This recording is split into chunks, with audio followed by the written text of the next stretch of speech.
আল্লাহ রব্বুল আলামিন বলেন, নিশ্চয়ই যারা ঈমান এনেছে, ইন্নাল্লাযীনা আমানু, নিশ্চয়ই যারা ঈমান আনয়ন করেছে, ওয়া আমিলুস সলিহাত, 2 নাম্বার যারা আমলে সলেহ করেছে, নেক আমল করেছে, কানাত লাহুম জান্নাতুল ফিরদাউসি নুজুলা, তাদের জন্য রয়েছে জান্নাতুল ফিরদাউস। বলি সুবহানাল্লাহ। খালিদিনা ফিহা, চিরস্থায়ী জান্নাত। লা ইয়াবগুনা আনহা হিওলা, সেই জান্নাতের মধ্যে অনর্থক অযথা কোনো কথাবার্তা তারা শুনবে না। সেই জান্নাতুল ফিরদাউস কেমন জান্নাত? 7টা জাহান্নাম, 8টা জান্নাত, এর মধ্যে সর্বশ্রেষ্ঠ যেই জান্নাত তার নাম হলো ফিরদাউস।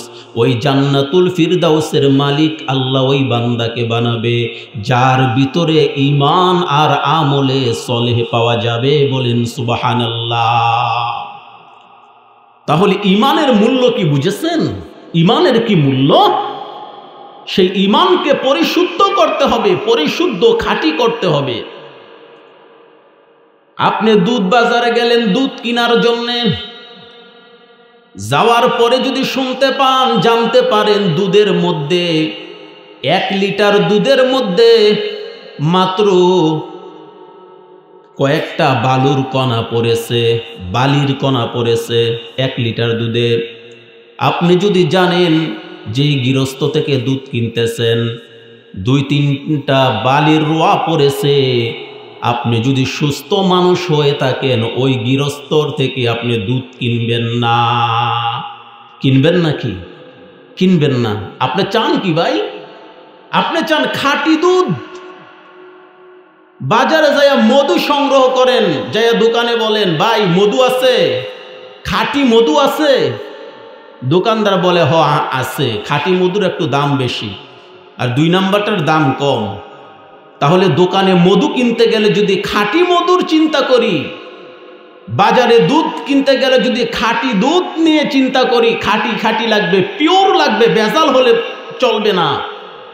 তাহলে যে ঈমান নিয়ে আপনি জান্নাতে যাবেন, যে ঈমানের পাওয়ারফুলে আপনি জান্নাতে যাবেন, সেই ঈমানটা পরিশুদ্ধ আছে নাকি নাই সেটা নিয়ে আমরা কয়দিন ফিকির করেছি। কথা বলেন ঠিক কি না?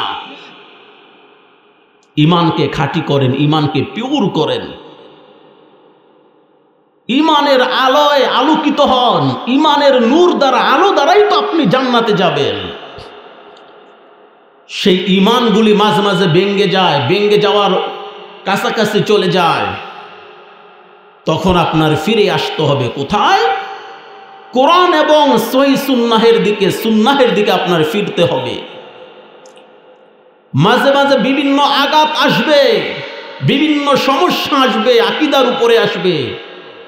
সেই সমস্যার সম্মুখীন হতে পারেন, বিপদ আসতে পারে, কিন্তু ঈমান হারালে চলবে না, ঈমান হারালে চলবে না। ঈমানকে খাঁটি করে, সুন্নাহকে অনুসরণ করে, দ্বীন ইসলামকে অনুসরণ করে আপনার চলতে হবে। আমাদের চলার মাধ্যম হলো কোরআন এবং হাদিস। কোরআন হাদিসের বাইরে না। বক্তব্য দিব তাও কোরআন হাদিস অনুসরণ করা। তাহলে ঈমান ভাঙ্গার কিছু কারণ আছে, এর মধ্যে মৌলিক 10টা কারণ আমি আপনাদের সামনে পেশ করব। কয়টা কারণ বলেন? 10টা কারণ। ঈমান ভাঙ্গার যে কারণগুলি 10টা, ওই কারণগুলি আমি আমার সিরিয়ালে বলবো। কিতাবের মধ্যে যে সিরিয়াল আছে আমি আমার সিরিয়ালে বলবো।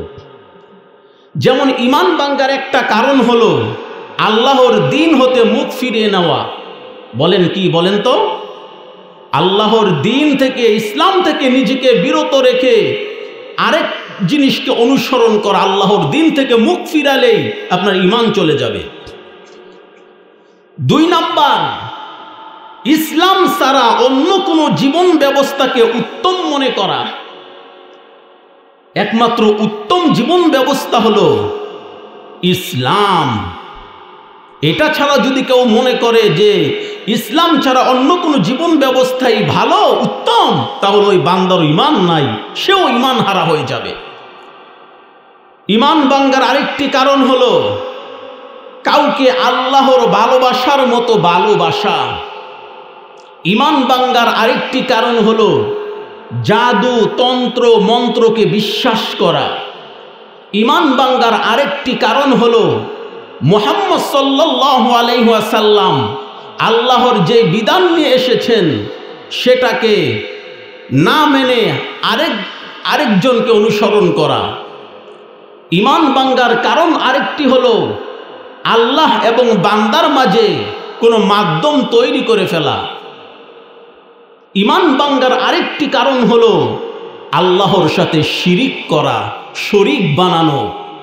এরকম 10টা ঈমান ভাঙ্গার কারণ আপনাদের সামনে বলবো, আমি আমার সিরিয়ালে বলবো। তাহলে 1 নাম্বার কি বলেছি? আল্লাহর দিন হতে মুখ ফিরিয়ে নেওয়া। জোরে বলেন, কি বলেছি?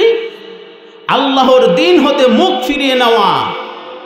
তাহলে যারা আল্লাহর যে বিধান, ওই বিধান থেকে যারা মুখ ফিরিয়ে আরেক বিধানকে অনুসরণ করে, তাগুতকে অনুসরণ করে, তাহলে তাদেরও ঈমান নাই। তাদের কি নাই বলেন? ঈমান নাই। কারণ এই যে ঈমান ভেঙে গেছে, ঈমান না থাকার কারণ পাওয়া গেছে। তাগুত, তাগুত তো এখন এক তাগুত তো আছে শয়তান। এক তাগুত কি বলেন? শয়তান। আরেক তাগুত আছে শয়তানের অনুসরণ করে। কি বলেন? শয়তানের অনুসরণ করে। এজন্য আল্লাহর দিনকে ধরতে হবে, দিনের পথে চলতে হবে। আল্লাহর দিন হতে যদি কেউ মুখ ফিরিয়ে নেয় তার কি ভয়াবহ পরিণাম হবে। আল্লাহ রব্বুল আলামিন সূরা তহার 124 নম্বর আয়াতে বলেন। কত নম্বর আয়াত বলেন? জোরে বলতে হবে, আমি প্রশ্ন করব, মাঝে মাঝে উত্তর দিতে হবে। 124 নম্বর আয়াতে আল্লাহ বলেন, ওয়ামান আ'রাদু আন যিকরি ফাইন্না লাহু মাঈশাতান দঙ্কা ওয়া নাহশুরুহু ইয়াওমাল কিয়ামাতি আ'মা ক্বালা রাব্বি লিমা হাশারতানি আ'মা ওয়া ক্বাদ কুনতু বাসীরা ক্বালা কাযালিকা আতাতকা আয়াতুনা ফানাসিতাহা ওয়া কাযালিকাল ইয়াওমা তুনসা। সূরা তহা 16 নম্বর পারা 19 নম্বর পৃষ্ঠা 12 নম্বর লাইনের 124 নম্বর আয়াতের বর্ণনা। তাফসিরে রুহুল মাআনি থেকে বলতেছি, রব্বুল আলামিন বলেন, ওয়ামান আ'রাদু আন যিকরি, যে ব্যক্তি আমি আল্লাহর দিন থেকে মুখ ফিরিয়ে নিবে, ফাইন্না লাহু মাঈশাতান দঙ্কা, আমি আল্লাহ তার জীবনকে সংকীর্ণ করে দিব। যে ব্যক্তি আল্লাহর দিন থেকে মুখ ফিরিয়ে নিবে, আল্লাহ বলেন আমি তার গোটা জীবনটাকে, বিস্তৃত জীবনটাকে আমি আল্লাহ সংকীর্ণ করে দিব। ওয়া নাহশুরুহু ইয়াউমাল কিয়ামাতি আ'মা, আর হাসরের মাঠে ওই বান্দাকে আমি আল্লাহ অন্ধ অবস্থায় উঠাবো। হাসরের মাঠে ইমানদারে তার চোখ দ্বারা দেখবেন, কিন্তু বেঈমান যারা, যাদের ভিতরে ঈমান নাই, যারা আল্লাহর দিন মানে নাই, তারা অন্ধ অবস্থায় থাকবে। তখন তারা বলবে, ক্বালা রাব্বি লিমা হাশারতানি আ'মা, হে আল্লাহ, আমরা তো দুনিয়ায় চোখে দেখেছিলাম, অন্ধ ছিলাম না, এখন আমরা কেন অন্ধ চোখে দেখি না? ওয়া ক্বাদ কুনতু বাসীরা, আমরা দুনিয়ায় চোখ দ্বারা দেখেছিলাম, এখন দেখি নাই, কারণ কি আল্লাহ? আল্লাহ তখন বলবে, ক্বালা কাযালিকা আতাতকা আয়াতুনা ফানাসিতাহা, দুনিয়ার জমিনে আমার পক্ষ থেকে তোমাদের মাঝে কোরআন এসেছিল, সেই কোরআন তোমরা ধরো নাই, আঁকড়ে ধরো নাই। দুনিয়ার জমিনে যখন তোমরা ছিলাম, আমার রাসূলুল্লাহ সাল্লাল্লাহু আলাইহি ওয়াসাল্লামের পক্ষ থেকে সুন্নাহ তোমাদের সামনে পেশ করা হয়েছিল, সেই সুন্নাহকে তোমরা ধরো নাই। কোরআনকে তোমরা ধরো নাই, সুন্নাহকে তোমরা ধরো নাই। এক কথায় সঠিক ইসলাম, সঠিক দিন, আমি আল্লাহর দিন থেকে তোমরা মুখ ফিরিয়ে রামবামের অনুসরণ করেছিলাম। কলা কাযালিকা তাতকা আয়াতুনা ফানাসিতাহা, আমি আল্লাহকে তোমরা ভুলে গিয়েছিলাম। কালিয়াউমা তুনসা, এই কারণে আজকে হাসরের ময়দানে আমি আল্লাহ তোমাদেরকে ভুলে যাব। দেখছেন, দিন ভিতরে না থাকলে কি পরিমাণ ভয়াবহতা। আল্লাহ সরাসরি বলবেন, দুনিয়ায় তোমরা কোরআন অনুসরণ করো নাই, সুন্নাহকে অনুসরণ করো নাই, কোরআনের পথ তোমরা অনুসরণ করো নাই, মুখ ফিরিয়ে নিয়ে তোমরা তোমাদের মতো আমল করেছো, বিদআত করলা, শিরিক করলা, সঠিক আমল করো নাই, কোরআন হাদিস বাদ দিয়া অন্যটাকে অনুসরণ করেছো, তাগুতকে অনুসরণ করেছো। কলা কাযালিকা আতাতকা আয়াতুনা ফানাসিতাহা, যখন আমার দিন তোমাদের কাছে গিয়েছিল তোমরা দিন গ্রহণ করো নাই, ভুলে গিয়েছিল। ফানাসিতাহা, ভুলে গিয়েছিলা। ওয়া কাযালিকাল ইয়াউমা তুনসা, ঠিক তেমনি ভাবে আজকে হাসরের ময়দানে আমি আল্লাহ তোমাদেরকেও ভুলে গেলাম। এই কারণেই তোমাদের চোখ নাই, তোমরা অন্ধ হয়ে গেছো। বুঝে আসছে? আল্লাহর দিন থেকে মুখ ফিরিয়ে নিলে কি ভয়াবহতা। সূরা তাহার 51 নম্বর, সূরা নূরের 51 নম্বর আয়াতে আল্লাহ বলেন, ইন্নামা কানা কাওলাল মুমিনিনা ইযা দুউ ইলাল্লাহি ওয়া রাসূলিহি লিয়াহকুমা বাইনাহুম আইয়াকুলু সামিনা ওয়া আতা'না ওয়া উলাইকা হুমুল মুফলিহুন। সূরা নূর 18 নম্বর পারা, 15 নম্বর পৃষ্ঠা, 11 নম্বর লাইনের 51 নম্বর আয়াত। তাফসীরে কাবীরি থেকে বলতেছি, রব্বুল আলামিন বলেন, ইন্নামা কানা কাওলাল মুমিনিনা ইযা দুউ ইলাল্লাহি ওয়া রাসূলিহি, যখন তাদেরকে আমি আল্লাহর রাসূল, আমার দিকে, ইলাল্লাহি ওয়া রাসূলিহি, আল্লাহ এবং রসুলের দিকে যখন তাদেরকে আহ্বান করা হতো, দুউ ইলাল্লাহি ওয়া রাসূলি, আল্লাহ এবং রসুলের দিকে যখন তাদেরকে ডাকা হতো, আল্লাহর পথে চলো, রাসূলুল্লাহ সাল্লাল্লাহু আলাইহি ওয়াসাল্লামকে অনুসরণ করে চলো। লিয়াহকুমা বাইনাহুম আইয়াকুলু সামিনা ওয়া আতা'না, তারা যদি শ্রবণ করে এবং অনুসরণ করে, ওয়া উলাইকা হুমুল মুফলিহুন, তাহলে তারা পরকালে তারা সফল বান্দাদের অন্তর্ভুক্ত হয়ে যাবে। ইন্নামা ইয়াখশাল্লাহ, যারা আল্লাহকে ভয় করবে, আল্লাহর দিনের পথে চলবে, রসুলকে অনুসরণ করবে, কোরআন মোতাবেক জীবন গঠন করবে, দিন ইসলামের পক্ষে থাকবে, দিন ইসলামের বিপক্ষে থাকবে না, তারা জান্নাতে যাবে। বলেন সুবহানাল্লাহ। প্রিয় হাজরিন, উপস্থিতি, আমি যেই কথাগুলি বলতেছি যথাযথ দলিল দিয়ে, কোরআন এবং হাদিসের দলিল দিয়ে কথা বলতেছি, আমি কোনো বানানো গল্প বলতেছি না। আপনারা লক্ষ্য করে দেখেন, আমি যেই কোরআনের আয়াত বলবো, বিষয়ের উপরে যে আয়াতরা বলবো, আয়াতরা কোন সূরার মধ্যে আছে, কত পারায় আছে, কত পৃষ্ঠায় আছে, কত নাম্বার লাইন, কত নাম্বার আয়াত, কোন তাফসির থেকে বর্ণনা দিচ্ছি, আমি বিস্তারিত বলতেছি এই জন্যে, কারণ কোরআন এবং হাদিসের তথ্য এবং তাত্ত্বিকপূর্ণ আলোচনা যদি আমলের নিয়তে শোনেন, ইনশাল্লাহ অনেক উপকারে আসবে, দুনিয়ায় উপকারে আসবে, আখেরাতেও উপকারে আসবে। তাহলে ইমান ভাঙ্গার একটা কারণ, আমি কিন্তু আমার সিরিয়ালে বলতেছি, ইমান ভাঙ্গার একটা কারণ হলো আল্লাহর দিন হতে মুখ ফিরিয়ে নেওয়া।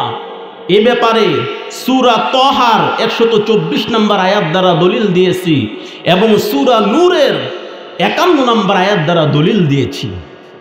ইমান ভাঙ্গার 1 নম্বর কারণ আল্লাহর দিন থেকে মুখ ফিরিয়ে নেওয়া। ইমান ভাঙ্গার 2 নম্বর কারণ ইসলাম ছাড়া অন্য কোনো জীবন ব্যবস্থাকে উত্তম মনে করা। কি বলেন তো 2 নাম্বার কারণটা? জোরে বলেন। বলেন ইসলাম ছাড়া অন্য কোনো জীবন ব্যবস্থাকে উত্তম মনে করা ঈমান ভাঙ্গার 2 নাম্বার কারণ। ইসলাম ছাড়া অন্য কোন জীবন ব্যবস্থাকে উত্তম মনে করা যাবে না। ইসলাম যে ফায়সালা দিয়েছে সেই ফায়সালা মোতাবেক আপনার চলতে হবে, ঠিক কিনা বলেন? ইসলাম একটা কমপ্লিট ধর্ম, এটা ছাড়া অন্য কোনো ধর্মকে আপনি উত্তম মনে করতে পারেন না। যদি মনে করেন আমি মুসলমান, ইসলাম ধর্ম ভালো লাগে না, সনাতন ধর্ম ভালো লাগে রে, তাহলে আপনার ঈমান চলে গেছে। কথা বুঝে আসছে? জোরে বলেন। আপনি বললেন আমি মুসলমান, ইসলাম ধর্ম আমার পছন্দ হয় না, উত্তম মনে হয় না, খ্রিস্টানদের ধর্ম আমার উত্তম মনে হয়, ইহুদি নাসারার ধর্ম আমার কাছে উত্তম মনে হয়, সনাতন ধর্ম আমার কাছে উত্তম মনে হয়, যদি এমন কথা কেউ বলে তাহলে তার ঈমান ভেঙে যাবে। ঈমান ভাঙ্গার 2 নাম্বার কারণ বললাম, ইসলাম ছাড়া অন্য কোনো জীবন ব্যবস্থাকে উত্তম মনে করা। ইসলামের ফায়সালা না মেনে, আল্লাহর ফায়সালা না মেনে আরেকজনের ফায়সালা মানলে তার ঈমান ভেঙে যাবে। এ ব্যাপারে সূরা মায়েদার 44 নাম্বার আয়াত 44 নাম্বার আয়াতে আল্লাহ বলেন, ওয়ামান লাম ইয়াহকুম বিমা আনজালাল্লাহু ফাউলাইকা হুমুল কাফিরুন।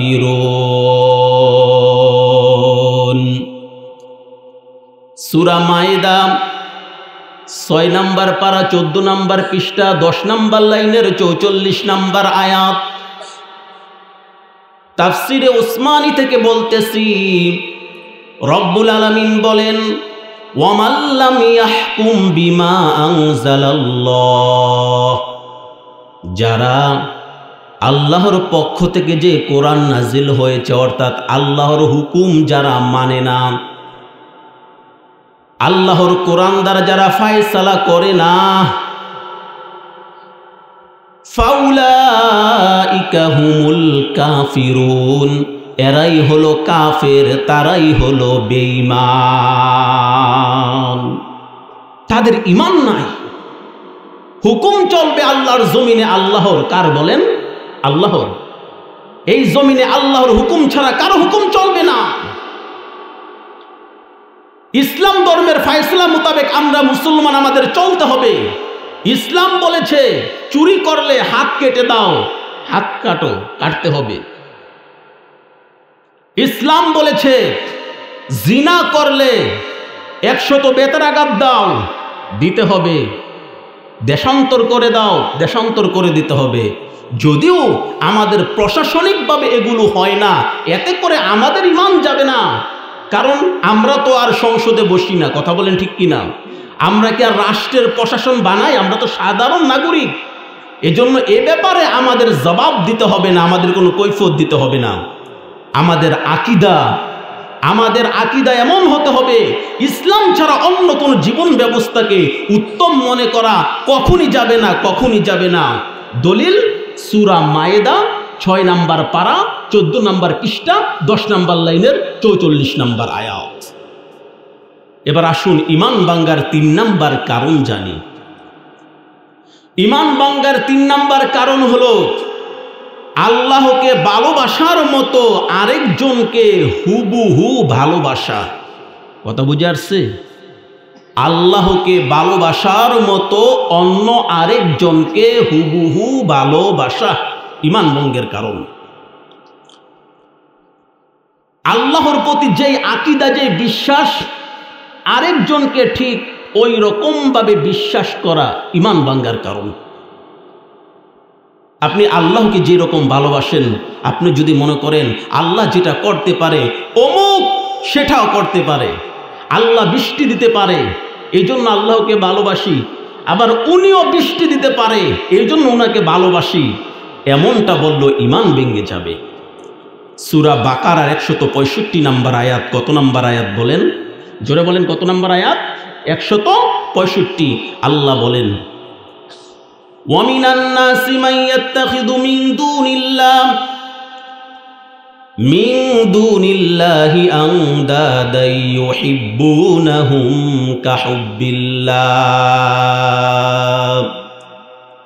সূরা বাকারা 2 নম্বর পারা 4 নম্বর পৃষ্ঠা 1 নম্বর লাইনের 165 নম্বর আয়াত।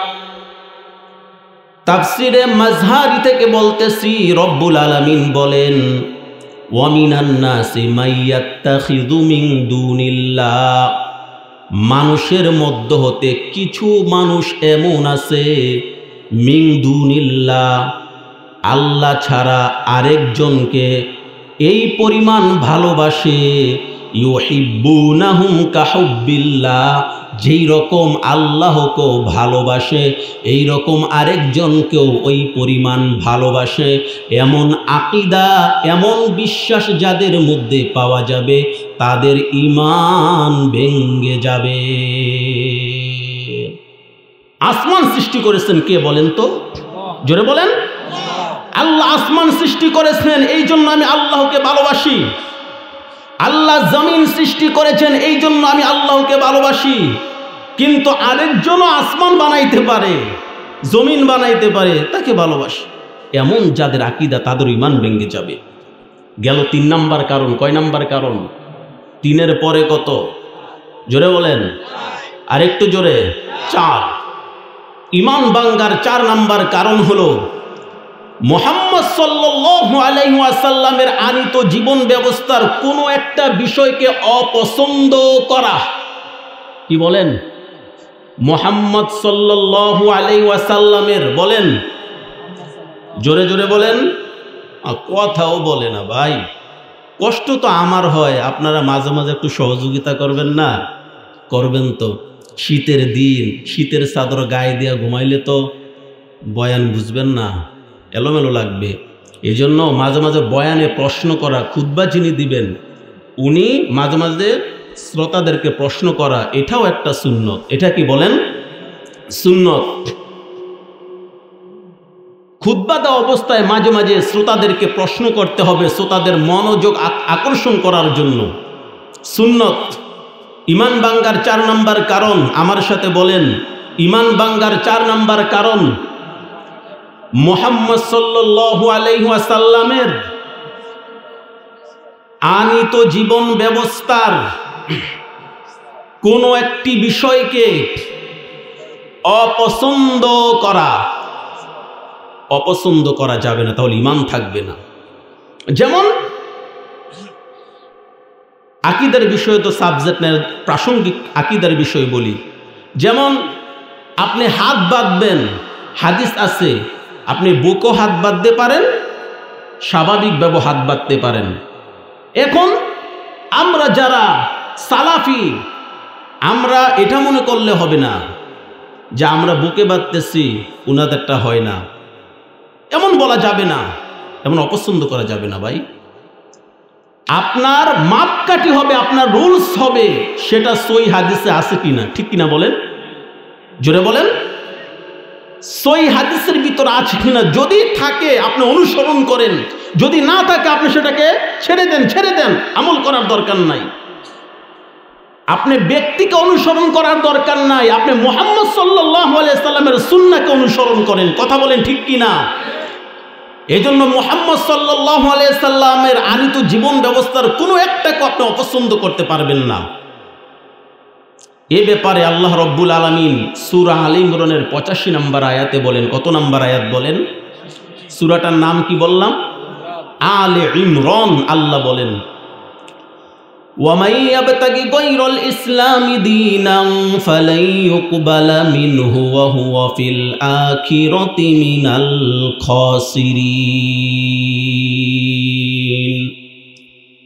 সূরা আলে ইমরান 3 নম্বর পারা 20 নম্বর পৃষ্ঠা 4 নম্বর লাইনের 85 নম্বর আয়াতের বর্ণনা। তাফসীরে সফওয়াতুত তাফাসির থেকে বলতেছি, রব্বুল আলামিন বলেন, ومن يبتغي غير الإسلام دينا فلن يقبل منه وهو في الآخرة من الخاسرين। যেই ব্যক্তি ইসলামকে ছাড়া অন্য কোনো একটা জীবন বিধানকে উত্তম মনে করবে, ইসলামের জীবন ব্যবস্থাকে অপছন্দ করে আরেকটাকে পছন্দ করবে, ফালাই ইউকবালা মিন, এটা কখনো গ্রহণ করা হবে না, কবুল করা হবে না। ওয়াহুয়া ফিল আখিরাতি মিনাল খাসিরিন, আর এই সমস্ত বান্দারা আখিরাতে ক্ষতিগ্রস্তদের অন্তর্ভুক্ত হয়ে যাবে। তারা আখিরাতে ক্ষতিগ্রস্তদের অন্তর্ভুক্ত হয়ে যাবে। কারণ ইসলাম এমন একটা ধর্ম, এমন একটা জীবন ব্যবস্থা যেটা আল্লাহ পাক কমপ্লিট করে দিয়েছে ১৫০০ বছর আগে মুহাম্মদ সাল্লাল্লাহু আলাইহি সাল্লামের মাধ্যমে। কার মাধ্যমে বলেন? জোরে বলেন, কার মাধ্যমে? মুহাম্মদ সাল্লাল্লাহু আলাইহি ওয়াসাল্লামের মাধ্যমে ১৫০০ বছর আগে আল্লাহ ইসলামকে কমপ্লিট করে দিয়েছে। দলিল সূরা মায়েদা ৬ নম্বর পারা ৬ নম্বর পৃষ্ঠা ৫ নম্বর লাইনের ৩ নম্বর আয়াতের বর্ণনা। আল্লাহ বলেন, আল-ইয়াউমা আকমালতু লাকুম দীনাকুম ওয়া আতমামতু আলাইকুম নি'মাতি ওয়া রাদিতু লাকুমুল ইসলাম দীনা।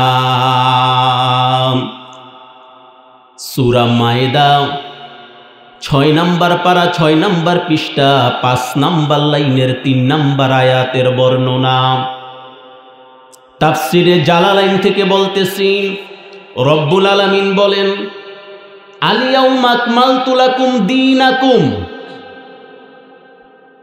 আমি আল্লাহ আজ তোমাদের ধর্মকে, দিনকে পরিপূর্ণ করে দিয়েছি। ওয়া আতমামতু আলাইকুম নি'মাতি, আর আমার নিয়ামত দ্বারা আমি আল্লাহ তোমাদেরকে পরিপূর্ণ করে দিয়েছি। অরদিতু লাকুমুল ইসলাম দীনা, আর ইসলামকে দিন হিসাবে, ধর্ম হিসাবে আমি আল্লাহ মনোনীত করে দিয়েছি। বলেন সুবহানাল্লাহ। অরদিতু লাকুমুল ইসলামা দীনা, সূরা মায়েদা ৬ পারা ৬ পৃষ্ঠা ৫ নম্বর লাইনের ৩ নম্বর আয়াত। আল্লাহ বলেন, আল-ইয়াউমা আকমালতু লাকুম দীনাকুম, আজ তোমাদের দিন পরিপূর্ণ হয়ে গেছে। ওয়া আতমামতু আলাইকুম নি'মাতি, সুতরাং এই দিন পরিপূর্ণ তোমরা পেয়েছো, এই জন্য তোমরা শুকরিয়া আদায় করো। ওয়ারদিতু লাকুমুল ইসলামা দীনা, আর ইসলামকে দিন হিসাবে মনোনীত করে দিয়েছি, তোমরা শুকরিয়া আদায় করো। তাহলে দিন ইসলাম এটা তো পরিপূর্ণ হয়ে গেছে ১৫০০ বছর আগে, ঠিক কিনা বলেন? এখানে বাড়ানোরও কোনো সুযোগ নেই, কমানোরও কোনো সুযোগ নাই, কারণ আল্লাহ করে দিয়েছে, কমপ্লিট করে দিয়েছে। এখন এটার মানদণ্ড হলো মুহাম্মদ সাল্লাল্লাহু আলাইহি সাল্লামকে অনুসরণ করা। কাকে অনুসরণ করা? জোরে বলেন, মুহাম্মদ সাল্লাল্লাহু আলাইহি সাল্লামকে অনুসরণ করা। কেন করবেন? কেন করবেন মুহাম্মদ সাল্লাল্লাহু আলাইহি সাল্লামকে অনুসরণ? কারণ তিনি তো আর বানিয়ে বানিয়ে কোনো কথা বলে না। কথা বলেন ঠিক কিনা? তিনি তো মন গড়া কোনো কথা বলে না মুহাম্মদ সাল্লাল্লাহু আলাইহি সাল্লাম। আমার কথায় হয়তো ভুল হতে পারে, আমাদের লেকচারদের কথায় হয়তো ভুল হতে পারে, কিন্তু মুহাম্মদ সাল্লাল্লাহু আলাইহি সাল্লামের কথায় ভুল হয় না। কারণ কি জানেন? কারণ কি? মুহাম্মদ সাল্লাল্লাহু আলাইহি সাল্লাম যে নিজের পক্ষ থেকে একটা কথাও বলে না, এই ব্যাপারে আল্লাহ পাক সূরা নাজিমের ৩ নম্বর আয়াতে দলিল দিয়ে বলেন, ওয়ামা ইয়ানতিকু আনিল হাওয়া ইন হুয়া ইল্লা ওয়াহয়ুন ইউহা। সূরা নাজম ২৭ নম্বর পারা ৫ নম্বর পৃষ্ঠা ১ম নম্বর লাইনের ৩ নম্বর আয়াতের বর্ণনা। তাফসিরে মারিফুল কোরআন থেকে বলতেছি, রব্বুল আলামিন বলেন, ওয়ামা ইয়ানতিকু আনিল হাওয়া, মুহাম্মদ সাল্লাল্লাহু আলাইহি সাল্লাম হাওয়া থেকে কথা বলে না, অনর্থক কোনো কথা বলে না। ইন হুয়া ইল্লা ওয়াহয়ুন ইউহা, ওহির মাধ্যমে আল্লাহ পাক মুহাম্মদ সাল্লাল্লাহু আলাইহি ওয়াসাল্লামকে যেটা জানিয়ে দিয়েছেন সেটাই মুহাম্মদ সাল্লাল্লাহু আলাইহি ওয়াসাল্লাম বলেন। সুবহানাল্লাহ বলেন। সূরা নাজ 27 পারা 5 পৃষ্ঠা 5 নাম্বার পৃষ্ঠা প্রথম নাম্বার লাইনের 3 নাম্বার আয়াত। অনর্থক অযথা কোনো কথা মুহাম্মদ সাল্লাল্লাহু আলাইহি ওয়াসাল্লাম বলে নাই। আর এই দ্বীন ইসলামটাকে মুহাম্মদ সাল্লাল্লাহু আলাইহি ওয়াসাল্লামের মাধ্যমে আল্লাহ পাক পরিপূর্ণ করে দিয়েছেন। কার মাধ্যমে বলেন? 1500 বছর আগে কোরআন নাজিল করেছেন। কোরআন নাজিল করে মুহাম্মদ সাল্লাল্লাহু আলাইহি ওয়াসাল্লামের মাধ্যমে আল্লাহ দ্বীন ইসলামকে প্রতিষ্ঠা করে পরিপূর্ণ করে দিয়েছেন। সূরা মায়েদা 6 নম্বর পারা 6 নম্বর পৃষ্ঠা 5 নম্বর লাইনের 3 নম্বর আয়াতে আল্লাহ দলিল দিয়েছেন যেই জীবন ব্যবস্থাকে মুহাম্মদ সাল্লাল্লাহু আলাইহি ওয়াসাল্লাম মাধ্যমে আল্লাহ পরিপূর্ণ করে দিয়েছেন, সেটাকে যদি কেউ অপছন্দ করে আরেক জীবন ব্যবস্থাকে পছন্দ করে উত্তম করে তাহলে তার ঈমানই থাকবে না। তার কি থাকবে না বলেন? তার ঈমান ভেঙে যাবে। কেন আপনি মুহাম্মদ সাল্লাল্লাহু আলাইহি ওয়াসাল্লামকে দেওয়া জীবন ব্যবস্থাকে কেন আপনি অনুসরণ করবেন না? এটা আপনার পছন্দ হবে না, উত্তম মনে হবে না। আরেকটাকে কেন আপনার উত্তম মনে হবে? এই জন্য আল্লাহ পাক আবার আদেশও দিয়েছেন সূরা আহজাবের 21 নম্বর আয়াতে। কত নম্বর আয়াত বলেন? লাকাদ কানা লাকুম ফি রাসূলিল্লাহি উসওয়াতুন হাসানা। সূরা আহজাব 21 নম্বর পারা 19 নম্বর পৃষ্ঠা 12 নম্বর লাইনের 21 নম্বর আয়াত। তাফসীর ফি যিলালিল কোরআন থেকে বলতেছি, রব্বুল আলামিন বলেন লাকাদ কানা লাকুম ফি রাসূলিল্লাহি উসওয়াতুন হাসানা। নিশ্চয়ই মুহাম্মদ সাল্লাল্লাহু আলাইহি ওয়াসাল্লামের মাঝে তোমাদের জন্য রয়েছে উত্তম আদর্শ। দেখেন এই আয়াত সূরা আহজাবের 21 নম্বর আয়াত মুহাম্মদ সাল্লাল্লাহু আলাইহি ওয়াসাল্লামের প্রশংসা আল্লাহ পাক করে দিয়েছেন। তাহলে আমাদের এমন আকীদা পোষণ করতে হবে একমাত্র মুহাম্মদ সাল্লাল্লাহু আলাইহি সাল্লামের উপর যে জীবন ব্যবস্থা তিনার মাধ্যমে আমাদেরকে পৌঁছে দিয়েছেন মুহাম্মদ সাল্লাল্লাহু আলাইহি সাল্লাম, এই জীবন ব্যবস্থাকে কখনই অপছন্দ করা যাবে না। যদি কেউ মুহাম্মদ সাল্লাল্লাহু আলাইহি সাল্লামের জীবন ব্যবস্থাকে অপছন্দ করে তাহলে তার ঈমান, জোরে বলেন, ঈমান থাকবে না, তার ঈমান ভেঙে যাবে। এটা হলো ঈমান ভাঙ্গার 4 নম্বর কারণ। ঈমান ভাঙ্গার 5 নম্বর কারণ হলো কাফের মুশরিকদেরকে সহযোগিতা করা। কাফের মুশরিকদেরকে কি করা? জোরে বলেন। আপনি যদি জানেন যে আপনি যে কোম্পানির আসবাবপত্র ব্যবহার করতেছেন এই কোম্পানির মালিক হলেন একজন কাফির, একজন কি কাফির অথবা নির্বেজাল টাটকা মুশরিক, টাটকা কাফির, ওই কাফিরের ওই মুশরিকদের কোম্পানির মাল ইউজ করলে, ব্যবহার করলে আপনি তাদেরকে সহযোগিতা করতেছেন। কি করতেছেন? জোরে বলেন, সহযোগিতা করতেছেন। এই জন্যে আকীদা তো এমন হতে হবে কোন কাফের মুশরিকদের পণ্য ব্যবহার করব না। আকীদা তো এমন হতে হবে যত কষ্ট হোক, ঝড় তুফান হোক, কোন কাফের মুশরিকদের পণ্য আমাদের ব্যবহার করা যাবে না, তাদেরকে সহযোগিতা করা যাবে না।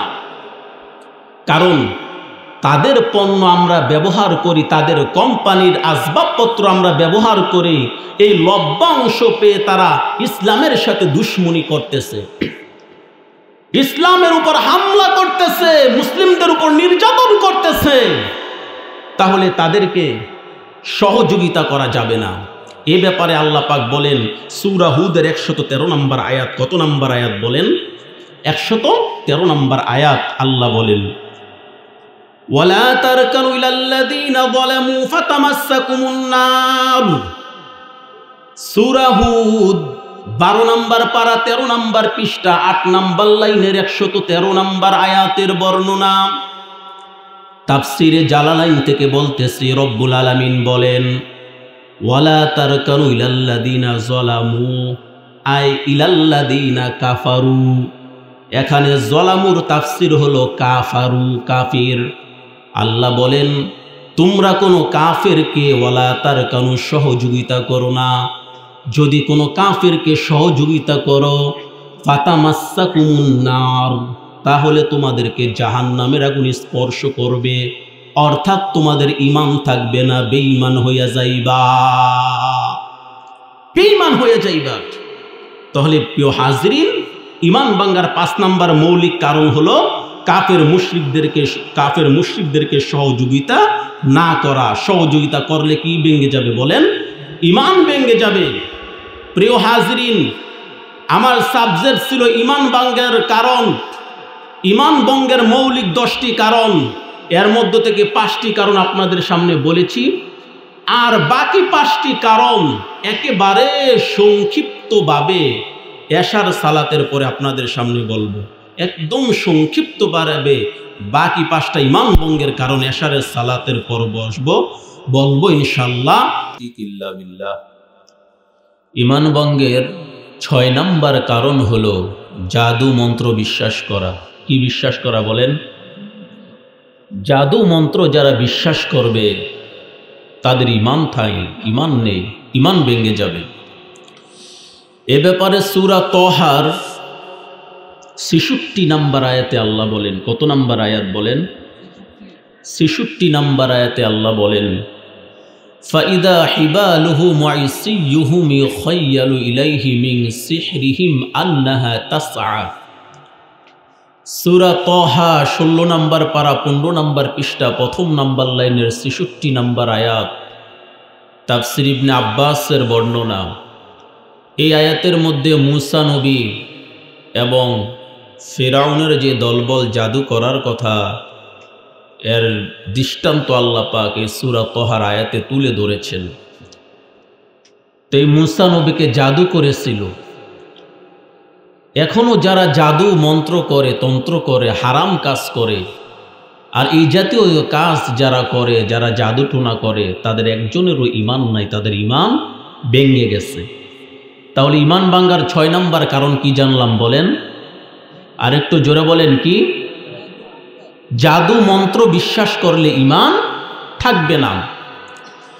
ঈমান ভাঙ্গার 7 নাম্বার কারণ, আমি কিন্তু আমার সিরিয়াল দিয়ে বলছি। ঈমান ভাঙ্গার 7 নাম্বার কারণ হলো ইসলামের কোনো বিষয় নিয়ে ঠাট্টা করা। কি করা? ঠাট্টা করা। সূরা তাওবার 65 নাম্বার আয়াত আল্লাহ বলেন কুল আবিল্লাহি ওয়া আয়াতিহি ওয়া রাসূলিহি ইন কুনতুম তাস্তাহজিউন। সূরা তাওবা 10 নাম্বার পারা 16 নাম্বার পৃষ্ঠা 8 নাম্বার লাইনের 65 নাম্বার আয়াত।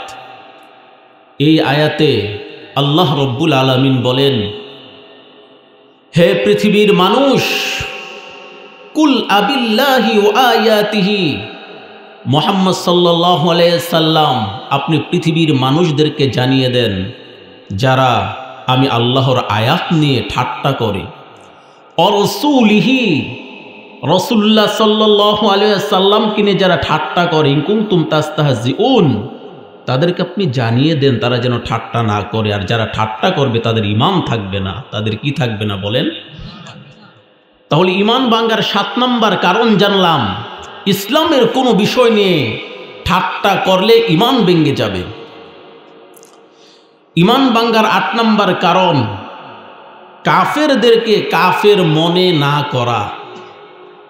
আপনি জানেন সে আল্লাহর সাথে কুফরি করে, কিন্তু আপনি বিশ্বাসই করেন না সে যে কাফের। কেউ জানে, সবাই জানে যে ফেরাউন কাফের, যদি কেউ বলে না ফেরাউন কাফের ছিল না, তাহলে তার ঈমান থাকবে না। নমরুদ কাফের, কেউ যদি মনে করে নমরুদ কাফের ছিল না, তাহলে তারও ঈমান থাকবে না। তাহলে ঈমান ভাঙ্গার 8 নাম্বার কারণ, আমি শুধু শিরোনামগুলি বলতেছি। ঈমান ভাঙ্গার 8 নাম্বার কারণ হলো কাফেরকে কাফের মনে না করা, অর্থাৎ যে কাফের তাকে কাফেরই মনে করতে হবে। এ ব্যাপারে সূরা আল ইমরান 149 নম্বর আয়াতে আল্লাহ বলেন, কত নম্বর আয়াত? 149 নম্বর আয়াতে আল্লাহ বলেন, ইয়া আইয়ুহাল্লাযীনা আমানু ইন তুতিউল্লাযীনা কাফারু ইয়ারুদ্দুকুম আলা আকাবিকুম ফাতানকালিবু। সূরা আল ইমরান 4 নম্বর পারা 8 নম্বর পৃষ্ঠা 2 নম্বর লাইনের 149 নম্বর আয়াতের বর্ণনা। তাফসিরে কাবিরি থেকে বলতেছি, রব্বুল আলামিন বলেন, ইয়া আইয়ুহাল্লাযীনা আমানু, হে ঈমানদারগণ, ইন তুতিউল্লাযীনা কাফারু, যদি তোমরা কাফেরদেরকে অনুসরণ করো, ইয়ারুদ্দুকুম, তাহলে তাদেরকে তোমরা পরিত্যাগ করো, ছেড়ে দাও। কাফেরকে তোমরা অনুসরণ করো না, যদি অনুসরণ করো তাহলে পরিত্যাগ করো। অর্থাৎ কাফেরকে কাফের মনে করো, কাফেরকে কাফের মনে করো। যে কুফরি করে তাকে কাফের মনে করো, যে আল্লাহকে অস্বীকার করে তাকে কাফের মনে করো। যদি কেউ মনে না করে তাহলে তার ঈমান নাই, ঈমান ভেঙে যাবে। সূরা আল ইমরান 149 নম্বর আয়াত আমার বক্তব্যের দলিল, রেফারেন্স। প্রিয় হাজরিন, ঈমান ভাঙ্গার 9 নম্বর কারণ হলো আল্লাহ এবং বান্দার মাঝে বিভিন্ন মাধ্যম বানানো। কি বানানো বলেন? বলেন কি? আমার সাথে বলেন, ঈমান ভাঙ্গার 9 নম্বর কারণ বলেন। বলেন ভাই, আমাদের এই ইসলামী সম্মেলনগুলো ক্লাসের মতো আপনার মনে করতে হবে। যিনারা এখানে খুতবা দিবে তারা টিচার, শিক্ষক, যিনারা শ্রবণ করবে তিনারা ছাত্র। এই মনোভাব নিয়ে যদি শ্রবণ করতে পারেন তাহলে ইনশাল্লাহ উপকার হবে। বলেন, ঈমান ভাঙ্গার 9 নম্বর কারণ আল্লাহ এবং বান্দার মাঝে বিভিন্ন মাধ্যম বানানো।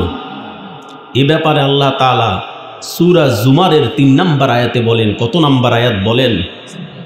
আল্লাহ বলেন, হে পৃথিবীর মানুষ, ওয়াল্লাযীনা ইত্তাখাযু মিন দুনিহি আউলিয়া মা না'বুদুহুম ইল্লা লিয়ুকাররিবুনা ইলাল্লাহি যুলফা। সূরা জুমার 23 নম্বর পারা 17 নম্বর পৃষ্ঠা 10 নম্বর লাইনের 3 নম্বর আয়াতের বর্ণনা।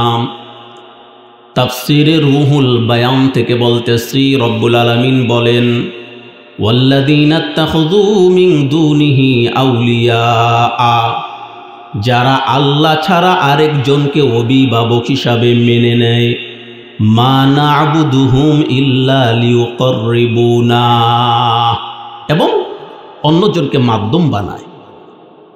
তাহলে সূরা জুমারের 3 নম্বর আয়াতের দ্বারা বোঝা গেল আল্লাহ এবং বান্দার মাঝে বিভিন্ন মাধ্যম যে ব্যক্তি বানাবে, যারা বানাবে তাদের ঈমান থাকবে না, ঈমান ভেঙে যাবে। কথা বুঝে আসছে? তবে 3 ধরনের মাধ্যম উসিলা বৈধ। কয় ধরনের মাধ্যম বলেন? জোরে বলেন, কয় ধরনের মাধ্যম বৈধ? 3 ধরনের উসিলা বা মাধ্যম বৈধ। 1 নম্বর উসিলা হলো, আপনি মাধ্যম হলো নিজের অর্জিত নেক আমলকে মাধ্যম বানিয়ে আল্লাহর কাছে স্ব-স্বভাবে নিজ নিজে মুনাজাত করবেন, আল্লাহর কাছে চাবেন। সম্মিলিত নাকি নিজ নিজ, একা একা? কিভাবে? 3 ধরনের উসিলা বৈধ। প্রিয় হাজরিন, খেয়াল করেন, মাসআলা 3 ধরনের উসিলা বৈধ। 3 ধরনের মাধ্যম বানানো বৈধ, জায়েজ। 1 নাম্বার, নিজের নেক আমল দ্বারা আল্লাহর কাছে চাওয়া, নিজের নেক আমলকে উসিলা বানানো, মাধ্যম বানানো। এ ব্যাপারে বুখারীর 2272 নম্বর হাদিস, কত নম্বর হাদিস বলেন? 2272 নম্বর হাদিসে আসছে, মুহাম্মদ সাল্লাল্লাহু আলাইহি ওয়াসাল্লাম বলেছেন, 3 ব্যক্তি পাহাড়ের গুহায় আশ্রয় নিয়েছিল। ওই পাহাড়ের গুহার গর্তের মধ্যে বিশাল একটা পাথর এসে পড়ছে।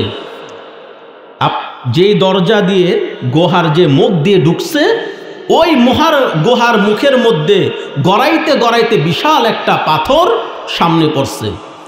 এখন এই পাথর তো সরানো যায় না, কি করবে? তখন ওই ব্যক্তি বলল, আল্লাহর কাছে দোয়া করে, রব্বুল আলামিন, ইয়া আল্লাহ, এখন কি করব আমি? এরপরে তাদেরকে জানানো হলো যে তোমাদের নিজের নেক আমলকে ওসিলা বানাইয়া, মাধ্যম বানাইয়া আল্লাহর কাছে দোয়া করো, আল্লাহ কবুল করবেন। তখন ওই তিন ব্যক্তি, তাদের তিনটা নেক আমল ছিল, ওই তিনটা নেক আমলকে উসিলা বানাইয়া আল্লাহর কাছে দোয়া করে। এক ব্যক্তি বলল, আল্লাহ, আমার এক চাচাতো বোন ছিল, আমি তার সাথে জিনাহে লিপ্ত হয়ে প্রায় ব্যভিচার করেই ফেলবো এমন অবস্থায় চলে গিয়েছিলাম, কিন্তু আপনার ভয় হঠাৎ আমার অন্তরে কম্পন সৃষ্টি করলো। আমি আমার চাচাতো বোনের সাথে জিনা করেছি না, তাকে ছেড়ে দিলাম। রব্বুল আলামিন, এই নেক আমলটা যদি আপনার কাছে পছন্দ হয়, আল্লাহ এই পাহাড়ের গর্তের মুখে যে পাথর আছে ওই পাথরটা আল্লাহ আপনি সরিয়ে দেন। এভাবে যখন আল্লাহর কাছে দোয়া করলো, নিজের নেক আমলকে মাধ্যম বানাইয়া সাথে সাথে গর্তের মুখটা 1/3 ফাঁকা হয়ে গেছে। বলেন সুবহানাল্লাহ। দ্বিতীয় ব্যক্তি আল্লাহর কাছে দোয়া করেন, রব্বুল আলামিন, আমার একটা বকরি ছিল, ওই একটা বকরি থেকে হাজার হাজার বকরি হয়েছে, যার থেকে পেয়েছিলাম তাকে সবগুলো দিয়ে দিয়েছি। এটা যদি আপনার কাছে পছন্দ হয়, আল্লাহ আপনি একটু সরিয়ে দেন পাথরটা। আরেকটু সরে গেল। এভাবে তিনজন ব্যক্তি ছিল। বুখারীর হাদিসের বর্ণনা 2272 নম্বর হাদিস। তিনজনের নিজের নেক আমলকে উসিলা বানাইয়া যখন আল্লাহর কাছে দোয়া করেছেন, সাথে সাথে পাহাড়ের গর্তের মুখ থেকে পাথর সরে ফাঁকা হয়ে গেছে, তারা বের হয়ে গেছে। বলেন সুবহানাল্লাহ। 2 নম্বর মাধ্যম জায়েজ হলো, আল্লাহর যে সিফতি নাম আছে, গুণবাচক নাম আছে, ওই গুণবাচক নামগুলিকে আপনি মাধ্যম বানাই আল্লাহর কাছে চান। সূরা আরাফের 180 নম্বর আয়াত বক্তব্যের দলিল। কত নম্বর আয়াত বলেন? 180 নম্বর আয়াত। আল্লাহ বলেন, ওয়ালিল্লাহিল আসমাউল হুসনা ফাদউহু বিহা ওয়াযারুল্লাযীনা ইউলহিদুনা ফি আসমাই। সূরা আরাফ 9 নম্বর পারা 13 নম্বর পৃষ্ঠা 4 নম্বর লাইনের 180 নম্বর আয়াতের বর্ণনা। তাফসীরে সফওয়াতুত তাফাসির থেকে বলতেছি, রব্বুল আলামিন বলেন, ওয়ালিল্লাহিল আসমাউল হুসনা। আল্লাহর যে গুণবাচক নাম আছে, এই নামগুলোকে উসিলা করে ফাদউল্লাহ, ওয়ালিল্লাহিল আসমাউল হুসনা ফাদউল্লাহ, আল্লাহর কাছে তোমরা চাও। তাহলে আল্লাহর গুণবাচক নামকে মাধ্যম বানাইয়া আল্লাহর কাছে চাওয়া বৈধ।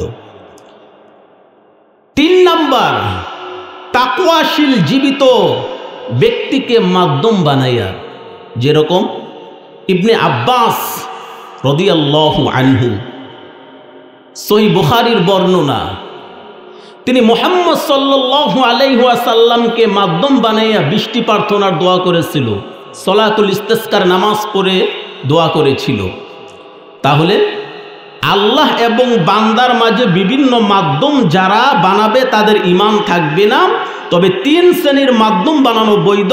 1 নম্বর নিজের নেক আমল, 2 নম্বর আল্লাহর গুণবাচক নামকে মাধ্যম বানানো, 3 নম্বর তাকওয়াশীল জীবিত ব্যক্তিকে মাধ্যম বানানো। কথা ক্লিয়ার? বুঝতে পেরেছেন? তাহলে ঈমান ভাঙ্গার 9 নম্বর কারণ জানলাম। এবার 10 নম্বর কারণ, একেবারে সংক্ষিপ্ত। ঈমান ভাঙ্গার 10 নম্বর কারণ হলো আল্লাহর সাথে শরীক করা, শিরিক করা। কি বলেন? জোরে বলেন, কি করা? আমি কিন্তু আমার সিরিয়ালে বলতেছি। 10 নম্বর শেষ। 10 নম্বর কারণ হলো আল্লাহর সাথে শরীক করা, শিরিক করা। শিরিক কি? শিরিকের শাব্দিক অর্থ হলো আন-নিদ্দু, আশ-শিরকু হুয়া নিদ্দু, আল্লাহর সাথে কাউকে সমকক্ষ বানানো। পরিভাষায় শিরিক বলা হয় আশ-শিরকু হুয়া জাআলা শারীকুন লিল্লাহি তাআলা ফি রুবুবিয়্যাতি ওয়া উলুহিয়্যাতি। আল্লাহর রুবুবিয়ত, উলুহিয়াতে কাউকে সমকক্ষ মনে করা হলো শিরিক, শিরিক, শিরিক। শিরিকের ভয়াবহতা কি পরিণাম দেখেন। সূরা জুমারের আল্লাহ তাআলা বলেন, ওয়ালাকাদ উহিয়া ইলাইকা ওয়া ইলাল্লাযীনা মিন ক্বাবলিক লাইন আশরাকতা লায়াহবাতান্না আমালুকা ওয়া লাতাকুনান্না মিনাল খাসিরিন। আল্লাহ রাব্বুল আলামিন সূরা জুমারে বলেন, ওয়ালাকাদ উহিয়া ইলাইকা ওয়া ইলাল্লাযীনা মিন ক্বাবলিক, মুহাম্মদ সাল্লাল্লাহু আলাইহি ওয়াসাল্লাম, আমি আল্লাহ আপনার উপর এই মর্মে ওহী প্রেরণ করেছি, লাইন আশরাকতা লায়াহবাতান্না আমালুকা, যদি আপনি আমি আল্লাহর সাথে কাউকে শরীক করেন, আমালুকা, আপনার সমস্ত আমল বাতিল হয়ে যাবে। কি মনে করলেন আয়াতের অর্থ? অনুবাদরা কি বুঝলেন? কাকে বলছেন আল্লাহ? কাকে? মুহাম্মদ সাল্লাল্লাহু আলাইহি সাল্লামকে। কাকে বলছেন? মুহাম্মদ সাল্লাল্লাহু আলাইহি সাল্লামকে আল্লাহ বলেন, হে মুহাম্মদ সাল্লাল্লাহু আলাইহি সাল্লাম, যদি আপনি আমি আল্লাহর সাথে কাউকে অংশীদার বানান, লাইন আশরাকতা লায়াহবাতান্না, দুইটা তাকিদ, অবশ্যই অবশ্যই, আমালুকা, আপনার সমস্ত আমল বাতিল হয়ে যাবে, ওয়ালা তাকুনান্না মিনাল খাসিরিন, অবশ্যই আপনি আখিরাতে ক্ষতিগ্রস্তদের অন্তর্ভুক্ত হয়ে যাবে। প্রিয় উপস্থিতি, মুহাম্মদ সাল্লাল্লাহু আলাইহি সাল্লামের ব্যাপারে যদি আল্লাহ পাক, আল্লাহ রব্বুল আলামিন এত কঠিন শব্দ কঠিনভাবে বলতে পারে, সে তুলনায় আমি আপনি শিরিক করলে কি বাঁচা যাবে? জোরে বলেন, বাঁচা যাবে? বাঁচা যাবে না। আরেকটু স্পষ্ট হন, আল্লাহ রব্বুল আলামিন বলেন, ওয়াকদিন্না ইলা মা আমিলু মিন আমালিন ফাজআলনাহু হাবাআম মানসুরা। ওয়াকদিন্না ইলা মা আমিলু মিন আমাল, আল্লাহ বলেন, তোমরা যে আমল করো, নেক আমল করো, এই আমলগুলি আমি আল্লাহর কাছে পেশ করা হবে।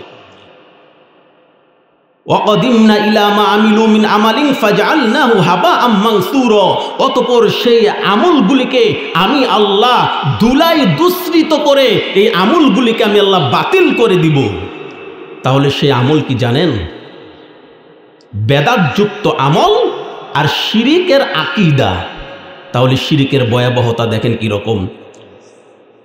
সূরা আলে ইমরানের 48 নম্বর আয়াতে আল্লাহ বলেন, ইন্নাল্লাহা লা ইয়াগফিরু আন ইউশরাকা বিহি ওয়া ইয়াগফিরু মা দুনা যালিকা লিমান ইয়াশা ওয়া মান ইউশরিক বিল্লাহি ফাকাদ ইফতারা ইসমান আযীমা। সূরা নিসা, আলে ইমরান না, সূরা নিসা 5 নম্বর পারা, 5 নম্বর পৃষ্ঠা, 4 নম্বর লাইনের 48 নম্বর আয়াত। আল্লাহ সূরা নিসার 48 নম্বর আয়াতে বলেন, ইন্নাল্লাহা লা ইয়াগফিরু আন ইউশরাকা বিহি, নিশ্চয় আমি আল্লাহ সব গুনাহ ক্ষমা করলো, শিরিকের গুনাহ ক্ষমা করব না। শিরিক ছাড়া অন্য কোনো গুনাহ করলে আমি আল্লাহ চাইলে তাকে ক্ষমা করব, কিন্তু পৃথিবীতে একমাত্র একটাই মহাপাপ, একটাই ভয়াবহ পাপ, যেটা শিরিক। এই শিরিকের গুনাহ আল্লাহ কখনই ক্ষমা করবে না। সূরা মায়েদায় আল্লাহ তাআলা বলেন, ইন্নাহু মান ইউশরিক বিল্লাহি ফাকাদ হারামাল্লাহু আলাইহিল জান্নাহ ওয়া মাওয়াহুন নার ওয়া মা লিয-যালিমিনা মিন আনসার। আল্লাহ বলেন, পৃথিবীর মানুষ শুনো, ইন্নাহু মান ইউশরিক বিল্লাহ, নিশ্চয় যারা আল্লাহর সাথে কাউকে শরীক করবে, ফাকাদ, নিশ্চয়, হারামাল্লাহু, আল্লাহ তাআলা তাদের জন্য হারাম করে দিবেন, আলাইহিল জান্নাহ, জান্নাত তাদের জন্য হারাম, ওয়া মাওয়াহুন নার, তাদের আবাসস্থল হলো জাহান্নাম, ওয়া মা লিয-যালিমিনা মিন আনসার, আল্লাহ কোনো জালেমকে, শিরিক করনেওয়ালাকে, বিদআত করনেওয়ালাকে আল্লাহ ক্ষমা করবেন না। প্রিয় হাজিরিন, অতীব সংক্ষিপ্তভাবে আমরা ঈমান ভাঙ্গার 10টা কারণ শুনেছি। সর্বশেষ শিরিক 10 নম্বর কারণ। আল্লাহ পাক সকলকে আকীদা বিশুদ্ধ করে, বিশুদ্ধ ঈমান নিয়ে যেন আমরা পৃথিবী থেকে বিদায় নিতে পারি, ইন্তেকাল করতে পারি, এবং নেক আমল করে যেন আমরা যেতে পারি, মুহাম্মদ সাল্লাল্লাহু আলাইহি সাল্লামের সুন্নাহকে যেন আমরা অনুসরণ করে চলতে পারি। আল্লাহ কবুল করেন, বলেন আমিন। আল্লাহুম্মা আমিন। ওয়া আখিরু দাওয়ানা আনিল হামদুলিল্লাহি রাব্বিল আলামিন। আসসালামু আলাইকুম ওয়া রাহমাতুল্লাহি ওয়া বারাকাতুহু।